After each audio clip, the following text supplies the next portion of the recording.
Hello everyone, welcome to stock pickers club. Welcome Siddharth ji. नमस्ते विशाल जी। तो सिद्धार्थ जी, आज वापस मैं आपको टान के लाया हूँ। मेनली आज का टॉपिक मैंने रखा है बेक्टर फूड्स, क्योंकि नेक्स्ट वीक इसका आईपीओ आ रहा है, तो काफ़ी चर्चा में है ये आईपीओ भी। अभी तो बहुत सारे आईपीओ अच्छे कर रहे हैं जो आए हैं, और काफ़ी इंटरेस्ट दिख रहा है आईपीओ मार्केट में। मार्केट्स भी हाई वैल्यूएशन में, इसलिए तो ये बेक्टर फूड्स का आईपीओ सिंस आने वाला था, तो बहुत सारी क्वेरीज आ रही थी, तो मैंने सोचा क्यों ना आपको इन्वॉल्व करें और समझें कि इस आईपीओ में लगाना चाहिए या नहीं। हाँ विशाल जी, काफी काफी तरफ से ये पूछा गया है आपको भी और मुझे भी कि बेक्टर फूड्स का आईपीओ कैसा रहेगा। तो हम्म। चलिए इसी पे चर्चा करते हैं आज। ठीक है। तो सिद्धार्थ जी, फिनेंशियल्स और ये सब पे तो आएंगे, शेयर मार्केट में तो वही सबसे इंपॉर्टेंट होती है कि भाई प्रॉफिट कमा पाएंगे या नहीं। तो उस पर तो चर्चा करेंगे, पर एक पहले मैं एक थोड़ी सी स्टोरी सुनाना चाहता हूँ, एक बैकग्राउंड स्टोरी है। तो वो थोड़ी सी मैंने पढ़ी थी कहीं पे, तो मैं ज़रूर सुनाना चाहूँगा इस केस में। तो एक रजनी बेक्टर थी। तो वो उनकी जो है पार्टीशन के टाइम उनकी फैमिली ने कराची से यहाँ पे लुधियाना शिफ्ट हो गई थी, और उनकी शादी हो गई थी। फिर एक बिजनेस फैमिली थी लुधियाना की, वहीं पे उनकी शादी हुई। तो वो एक नॉर्मल हाउसवाइफ की तरह ही थी, 3 बच्चे हुए। तो नॉर्मल फैमिली जैसे एक हाउसवाइफ उस जमाने में होती थी, तो कोई बिजनेस और वैसे तो उनका था नहीं, पर फैमिली बिजनेस था फर्टिलाइजर का। तो चल रहा था वैसे ही, लेकिन उनको कुकिंग का बड़ा शौक था। तो वो बेकरीज और ये सब जो है बिस्किट्स विस्किट्स ये घर में बनाती थी, बहुत अच्छा बनाती थी, पड़ोसी बड़े खुश। और बहुत टाइम वो लोग ऑर्डर भी दे के जाते थे छोटे मोटे घर में ही, कि आप हम लोगों के लिए बना दीजिए। और वो अपने घर में ही ये थोड़ा बहुत करती थी। वो करते करते मतलब उनकी पॉपुलैरिटी लोकेलिटी में इतनी हो गई कि काफ़ी लोग उनको मतलब एडॉक ऑर्डर देने लग गए कि भाई मेरे लिए ब्रेड बना दो, मेरे लिए बिस्किट बना दो। यहाँ तक कि एक लोकल एमएलए ने भी अपनी 2000 की गैदरिंग के लिए उनको एक ऑर्डर दे दिया कि आप ही हमारे यहाँ पे ब्रेड और ये सब जो चीज़ें होती हैं वो आप हम लोग को बना के सप्लाई करेंगे। तो इस तरह से उन्होंने शुरू किया, और वो धीरे धीरे इसको सीरियसली लेने लगी, क्योंकि उनका ये पैशन था। ये स्पेशली ब्रेड बिस्किट ये सब उनका पैशन था, जो बेकरी जिसको बोलते हैं। उन्होंने इसको थोड़ा सा और बड़ा रूप देना शुरू किया, क्योंकि उनको ऑर्डर्स बहुत आने लगे, घर में करना पॉसिबल नहीं रहा। तो उन्होंने अपनी एक छोटी सी आउटलेट बनाई, जिसमें उन्होंने ये बनाना शुरू किया 1980s में। फिर हुआ क्या कि उस समय पंजाब में दंगों और का एक दौर चला, थोड़ा सा अनफॉर्चुनेट। तो घर का जो फर्टिलाइजर बिजनेस था फैमिली का, वो भी स्ट्रगल करने लगा। तो जो उनके हस्बैंड और 3 बच्चे थे, वो भी थोड़े थोड़े इन्वॉल्व होने शुरू हो गए। पहले के ज़माने में तो ऐसे ही होता था, अपने घर के काम में सभी इन्वॉल्व हो जाते थे। तो उन्होंने इनको पूरा सपोर्ट किया और फैमिली में इन्वॉल्व होने लगे। देखते ही देखते ये बिजनेस इनका इतना पॉपुलर हो गया, इनका नाम ये रजनी जी का इतना तेज चलने लगा कि इनको मतलब ऑर्डर्स आसपास के एरियाज के पूरे नॉर्थ इंडिया में आने लग गए। 91 तक जाते जाते ये बिस्किट इन्होंने लॉन्च तक कर दिया, एक फैक्ट्री तक लॉन्च कर दी। इस तरह से इनकी पॉपुलैरिटी 80s के थ्रू बढ़ी। 95 में एंट्री हुई मैकडोनल्ड्स की। मैकडोनल्ड्स जब यहाँ पे आया, तो इन्होंने सबसे अच्छी चीज़ ये की कि इन्होंने उनका कॉन्ट्रैक्ट जीत लिया बंस और सॉसेस सप्लाई करने का। वहां से इनका ग्रोथ पाथ एकदम जोर से शुरू हुआ। जो ये कंपनी 2004 तक जाते जाते 100 करोड़ रुपए के रेवेन्यू की कंपनी बन गई, जो ये जिसकी मैं बात कर रहा हूँ, जो इन्होंने किचन से स्टार्ट किया था। और आज 2020 में इस कंपनी का आईपीओ आ रहा है, जो कि आज 700 करोड़ के आसपास के रेवेन्यूज पे ये कंपनी चली गई है। आज इनका आईपीओ आ रहा है। आज ये आप इनके बारे इसके बारे में बैकग्राउंड और थोड़ा देंगे, पर ये एक सोचिए, किचन से पूरे यहाँ तक की स्टोरी है। काफ़ी लोग इस कंपनी को ब्रिटानिया से कंपेयर कर रहे हैं, तो वो ये फैक्टर भूल जाते हैं कि भाई ये एक कंपनी है जो किचन से स्टार्ट हुई। वहां पर ब्रिटानिया तो मतलब सेंचुरीज पहले की एक मल्टीनेशनल है, तो उससे कंपेयर करना तो अनफेयर होगा शायद, लेकिन मतलब ये इंडियन इंटरप्राइज की एक स्टोरी है कि आदमी कैसे नीचे से स्टार्ट होते होते कहाँ पहुंच गया। तो ये एक स्टोरी के बिना मैं इस एनालिसिस को शुरू नहीं करना चाहता था। बहुत अच्छी आपने पूरा बताया है कि किस तरह से इस कंपनी की फाउंडेशन हुई और ये एक मेहनत आदमी को कहाँ से कहाँ लेके जाती है। ये एक अच्छा उदाहरण इस कंपनी में हमें देखने को मिल रहा है। सचमुच। तो बहुत अच्छा लगा कि हमारे भारत में महिलाओं के उद्यम आज जाके बाजार में जाके पूंजी उठाई जा रही है। तो एक एक प्रोत्साहन है हमारी देश की महिलाओं के लिए और और उन उन लोगों के लिए जो मेहनत करके एकदम जमीन के स्तर से ऊपर उठे। सही बात है। तो ये तो हुई कहानी। अब हार्ड फैक्ट्स पे आते हैं सिद्धार्थ जी। थोड़ा सा बताइए किस तरह से इस आईपीओ को देखा जाए, इन्वेस्टमेंट की बात कैसे की जाए इसमें। तो सबसे पहले मैं आऊंगा उस चीज पे कि ये पूरा मार्केट है क्या। हम्म। तो विशाल जी, ये जो पूरी इंडस्ट्री है भारत में, ये एक $450 बिलियन की इंडस्ट्री है। सही तो बात। एक काफी बड़ी इंडस्ट्री है। हम्म। और मैं अभी भी कहूंगा काफी हद तक ये अनऑर्गेनाइज सेक्टर है। लोकल प्लेयर्स बहुत रहते हैं यहाँ पे। कुछ जाने माने नाम है, ब्रिटानिया, पार्ले, आज बिस्किट में ये जाने माने नाम है। तीसरी आईटीसी ब्रिटानिया की लगभग, अगर बिस्किट सेक्टर में अपने बात करें तो 27 से 28% का मार्केट शेयर है। ट्रू। इधर पार्ले आते हैं तो 20 से 22% का मार्केट शेयर है। आईटीसी ने इन दिनों में काफी अच्छी पकड़ बनाई है, 17 से 18% बिस्किट सेक्टर में है। और जब हम मिस्टर बैक्टर की बात करते हैं तो इनकी मार्केट में शेयर अराउंड 1% है आज के दिन। तो ओके। मैं एक ये पिक्चर देना चाहता हूँ कि स्कोप कितना बड़ा है, कितना बड़ा स्कोप है यहाँ पे। और जो हमारी इंडस्ट्री है इंडिया की, विशाल जी, वो अराउंड 9% की मतलब तेजी से आगे बढ़ रही है सालाना ओके। दर से। ओके। और यही जब हम बाहर पूरे विश्व की देखते हैं तो इस सेक्टर में एक बहुत बड़ी तेजी है, और वो ये 5% से बढ़ रही है। अब राइट। मैं इसलिए इसमें बाहर का दृश्य लेके आ रहा हूँ क्योंकि ये कंपनी एक्सपोर्ट भी करती है। तो ये भी राइट। जरूरी है कि बाहर के मार्केट्स किस तरह से बढ़ते हैं।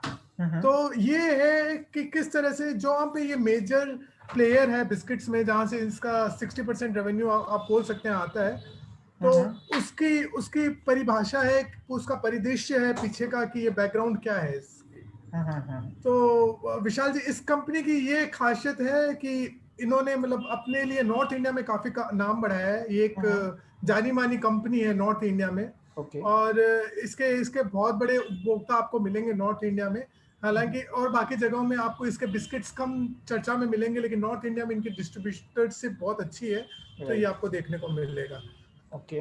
तो ये हाँ। विशाल जी, ये अगले हफ्ते आ रहा है, 15 हम्म। से 17 तारीख के बीच में ये खुला रहेगा। और हम्म। लगभग 286 से 288 के रुपए के बीच में ये इश्यू ऑफर प्राइस आएगा। इन्होंने रखा है। हाँ। और मिनिमम आपकी एक लॉट 50 शेयर की है। तो ओके। तकरीबन आपको एक लॉट अप्लाई करने के लिए 14 से 15 हजार रुपए लगाने वो होंगे। जो स्टैंडर्ड मिनिमम साइज होती है। स्टैंडर्ड मिनिमम, एक जो भी नॉर्मल है आज के दिन भारतीय बाजारों की। और ये इशू और इन लोगों ने जो लाया है वो पैसे किस तरह से यूज करेंगे। तो पैसे का ये लोग बोल रहे हैं कि ये लगभग 550 से 540 से 550 करोड़ रुपए उठाएंगे बाजार से। हम्म। तो अब इसमें से ये 40 से 50 करोड़ की इनकी जो एक्सपेंशन की बात चल रही है, रायपुरा में एक एक्सपेंशन प्रोजेक्ट आने वाला है इनका। बिस्किट का एक्सपेंशन है और वो पूरी बेकरी की वहां पे बना रहे हैं अपने प्लांट्स, तो उसमें जाएगा। और बाकी में जो यहाँ पे प्राइवेट इक्विटी विशाल जी आई हुई है, इस ओके। कंपनी में इन्वेस्ट की है 2015 के एंड में। हम्म। तो वो लोग एक एग्जिट रूट की तरह इसको यूज करेंगे, जहाँ ओके। पे प्राइवेट इक्विटी निकलेगी और भारतीय निवेशक अंदर घुसेंगे इसमें। ओके। ओके। तो मतलब वो प्राइवेट इक्विटी का ऑफर फॉर सेल बाकी का है। हाँ जी, हाँ जी। ठीक है। तो मैं अगर आप देखेंगे तो 540 में से 500 करोड़ तो ऑफर फॉर सेल है, 40 करोड़ इनके एक्सपेंशन के लिए फ्रेश इक्विटी है। फ्रेश इक्विटी आ रही है। ठीक बात है। तो अब अगर देखें तो कंपनी के डिटेल्स पे थोड़ा चलते हैं कि एग्जैक्टली कंपनी करती क्या है। हमने थोड़ा सा बैकग्राउंड तो वो स्टोरी में दिया था, बट अब जो हार्डकोर फैक्ट्स पे थोड़ा सा आते हैं कि भाई क्या टाइप की चीजें बनाती है, कहाँ पे इसका मार्केट है, तो थोड़ा सा उसके बारे में चर्चा कर लेते हैं।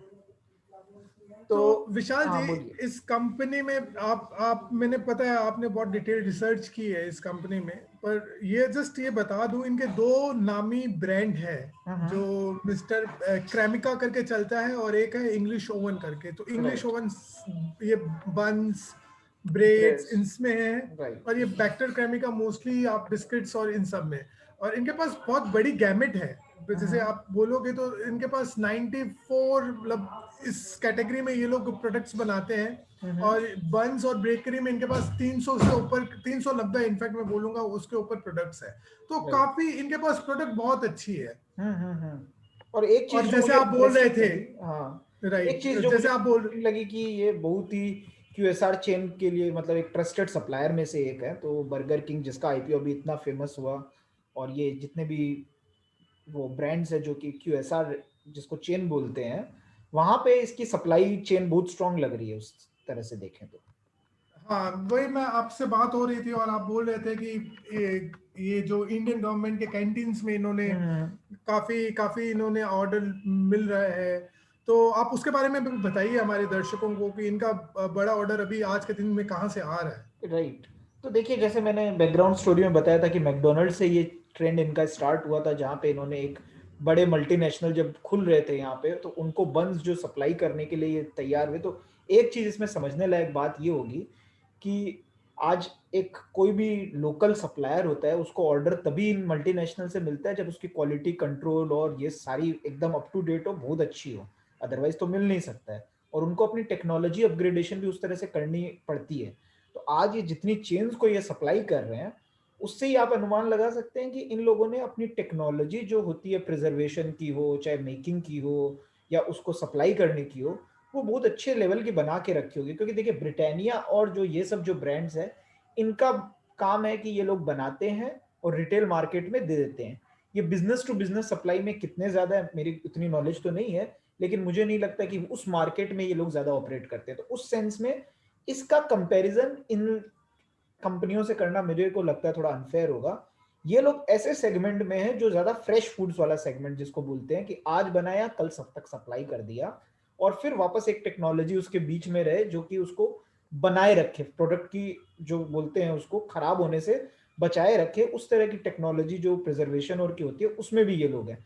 तो ये जो चीज है, उनमें ये बहुत कम बेकरीज होती है, उनमें से ये एक है, क्योंकि इन्होंने अपनी पूरी जो बोलते हैं सप्लाई चेन उस तरह से स्टैब्लिश करके रखी है। और इनके जो सॉसेज और है, उसमें एक इनोवेटिव टाइप का वो है, मतलब कि जिसमें ये लोग जो फूड टेस्ट को केटर करते हैं इंडियन को। तो जब फॉरेन वाले आते हैं, तो वो पहले मल्टीनेशनल जो क्या होती है कि अपना जो रेगुलर प्रोडक्ट जो फॉरेन में बेचती है वो तो लेके आती है, बट उसको एक इंडियन फ्लेवर देने का कोशिश करती है।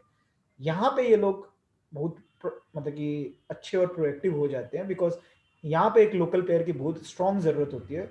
और जैसे जैसे ये सब QSR चेन्स एक्सपेंड करेगी, जो कि इंडिया की GDP के साथ एक्सपेंड करेगी, मिडिल क्लास के साथ एक्सपेंड करेगी, वहां पे मुझे लगता है कि इनके पास मार्केट जो अपॉर्चुनिटी है वो बहुत बड़ी है। कैसे एग्जीक्यूट करेंगे वो तो आगे देखते हैं, बट मार्केट अपॉर्चुनिटी जिसको बोलते हैं, वहां पे मुझे लगता है ये लोग बहुत ही अच्छी पोजीशन में बैठे हैं। हाँ, एक चीज और है विशाल जी, जो ये आप बोल रहे हैं QSR, जहाँ पे ये लोग बेकरी बन और ये सब ब्रेड्स देते हैं, वहाँ पे मार्जिन भी आप नॉर्मल बिस्किट वाले जो सेक्टर है उससे ज्यादा मार्जिन एकदम रहेगा। एकदम। तो जितनी ये एक्सपेंड करेंगे इनके मार्जिन्स, आप बॉटम लाइन में इनके मार्जिन्स को बढ़ते हुए देखेंगे, तो ये ग्रोथ फैक्टर में डेफिनेटली एक एड ऑन राइट। रहेगा इनके और लिए। इसमें एक चीज और है सिद्धार्थ जी, जस्ट अगर लॉजिकली देखूं तो ये जो बिजनेस टू बिजनेस सेगमेंट में जितनी ज्यादा सप्लाई करोगे, आपको जैसे ब्रिटानिया को एडवर्टीजमेंट पे भर भर के पैसा खर्चा करना पड़ता है, वो शायद इनको ना करना पड़े। तो इनकी ये जो रेगुलर रिकरिंग कॉस्ट बचेगी, ये भी है एक। तो इनके हाँ, ये आप मार्जिन उस बात सही सेंस में बोल रहे सपोर्ट हैं। मिलेगा। हम्म। तो तो सिद्धार्थ जी, अब थोड़ा सा अगर अपने चले, क्योंकि डिटेल्स और में तो अपने लोग गए हैं, लेकिन थोड़ा फाइनेंशियल परफॉर्मेंस और पे भी नजर डालते हैं, क्योंकि अल्टीमेटली एक इन्वेस्टर को तो अपना रिटर्न चाहिए जब वो कैपिटल लगाता है। तो उस पर थोड़ा सा बताइए हमें। तो इसके फाइनेंशियल्स हम लोग देख रहे थे, तो ये कंपनी जैसे अपनी बात हो रही थी लगभग 700 करोड़ के लगभग की ये इनकी रेवेन्यू जनरेट कर रहे हैं। जैसे आपने राइट। कहा कि 2003 में ये 100 करोड़ तक पहुंच गए थे, तो आज के दिन इनके 700 करोड़ की इनकी रेवेन्यू है अराउंड।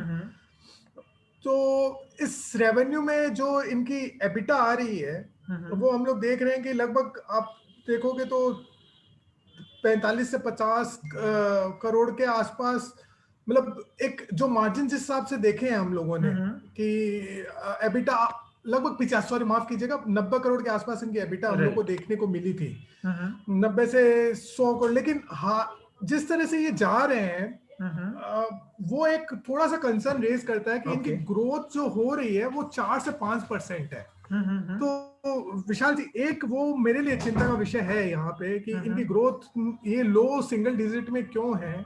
जब एक कंपनी एक IPO लेके आ रही है, तो इतने एक ग्रोथ के हिसाब से ये थोड़ा सा एक चिंता का विषय है। ये सही बात लेकिन बोल रहे हैं आप। हाँ, तो ये एक डेफिनेटली देखने वाली चीज होगी आगे वाले आने वाले क्वार्टर में कि इनका रिजल्ट्स कैसा रहता है। पर जो एबिटा इनकी मार्जिन्स है वो डेफिनेटली आप देखोगे कि आप उसमें नोट करोगे कि 15 से 16% हुई है, लेकिन एवरेज में ये 12% रही है अभी तक लास्ट 3 से 4 सालों में।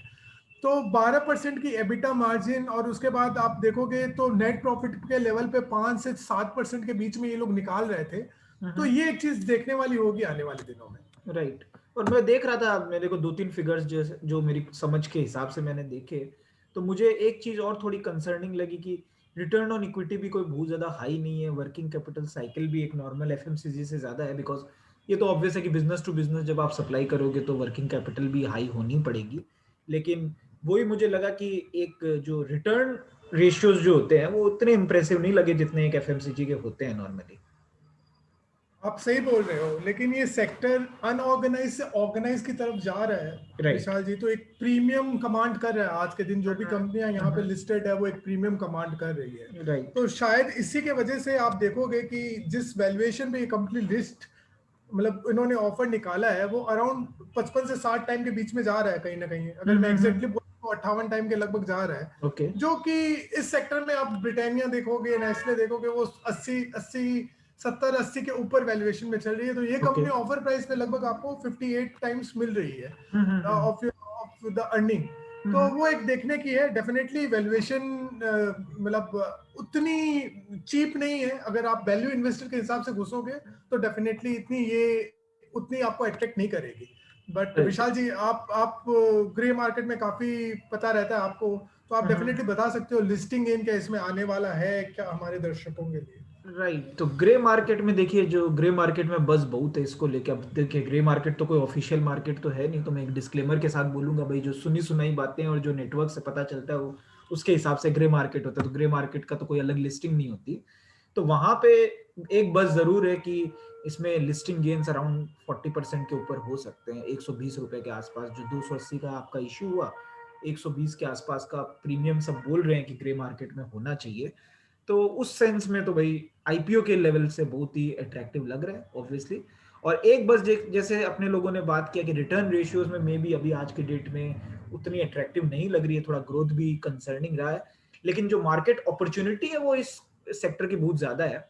ये एक चीज है जो इस कंपनी के फेवर में जा रही है। और ऑब्वियसली मार्केट तेजी में होता है तो सारे आईपीओस को वो एक वैल्यू भी मिलती है, तो वो भी आई थिंक एक फैक्टर है।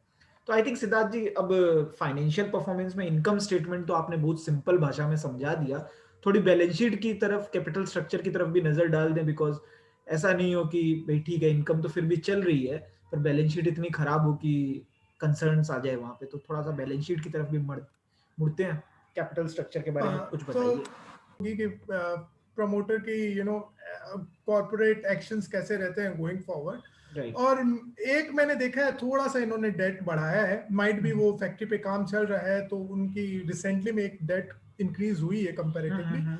अदरवाइज आप देखोगे तो ये 6 प्लांट्स हैं, इनके नॉर्मल फंक्शनिंग है, इनके खुद के शायद ओनरशिप में एक भी नहीं है, सब लीज पे ये लोग ऑपरेट कर रहे हैं। तो एक नॉर्मल बैलेंस शीट जो दिख रही है, कोई अलग से कुछ खास नहीं है। बट ये जो एक खास बात थी वो आपको मैं बता चुका। राइट।